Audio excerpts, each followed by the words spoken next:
স্বৈরাচার বিরোধী আন্দোলনে শরিক দলের নেতাদের সঙ্গে কিছুক্ষণের মধ্যে বৈঠকে বসছেন প্রধানমন্ত্রী ও বিএনপি চেয়ারম্যান তারেক রহমান। রাষ্ট্রীয় অতিথি ভবন যমুনায় অনুষ্ঠেয় এই বৈঠকের বিষয়ে জানাতে সেখান থেকে সরাসরি যুক্ত হচ্ছেন সিনিয়র করেসপন্ডেন্ট খান আলামিন। আলামিন, বৈঠকের বিষয়ে কি তথ্য আপনার কাছে রয়েছে আমাদের জানাবেন। বৈঠক 7:30টায় শুরু হওয়ার কথা, তবে এখন পর্যন্ত প্রধানমন্ত্রী তারেক রহমান রাষ্ট্রীয় অতিথি ভবন যমুনায় এসে পৌঁছাননি।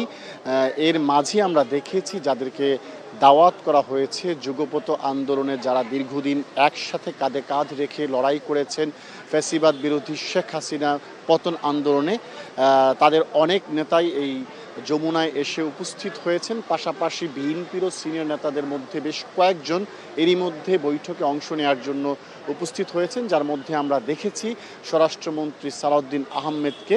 এছাড়া আরও বেশ কয়েকজনও গাড়ি নিয়ে ভেতরে প্রবেশ করেছেন। এছাড়া যাদেরকে দাওয়াত দেওয়া হয়েছে সমমনা দলগুলোর মধ্যে লিবারেল ডেমোক্রেটিক পার্টির একজন নেতাকে আমরা দেখেছি ভেতরে প্রবেশ করতে। অর্থাৎ যাদেরকে আমন্ত্রণ জানানো হয়েছে তাদের প্রায় সবাই এরই মধ্যে এসে পৌঁছেছেন। প্রধানমন্ত্রী তারেক রহমান কিছুক্ষণের মধ্যেই হয়তো এই বৈঠকে এসে পৌঁছবেন এবং তারপরই আনুষ্ঠানিকভাবে বৈঠকটি শুরু হবে।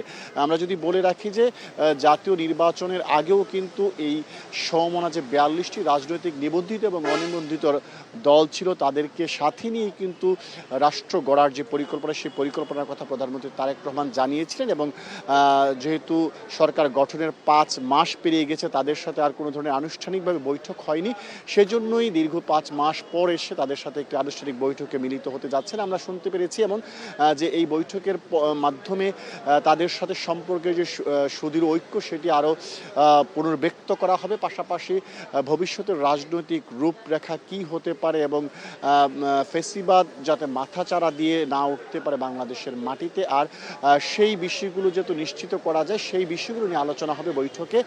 এবং বিরোধী দল যেন যৌক্তিকভাবে তাদের আন্দোলন সংগ্রাম চালিয়ে যায় এবং বিরোধী দলের সাথে যেন এক ধরনের সমন্বয় থাকে, সেই বিষয়গুলো নিয়ে আলোচনা হবে। আমরা সেই বিষয়গুলো জানতে পেরেছি। তো বৈঠক শেষেই হয়তো বলা যাবে যে কি কি ফলাফল উঠে আসলো আজকের বৈঠকের মাধ্যমে। তো মহসিন, এই হচ্ছে আমার কাছে থাকা সবশেষ তথ্য রাষ্ট্রীয় অতিথি ভবন যমুনা থেকে। জানছিলাম শরিক দলের সঙ্গে প্রধানমন্ত্রীর বৈঠকের খবর।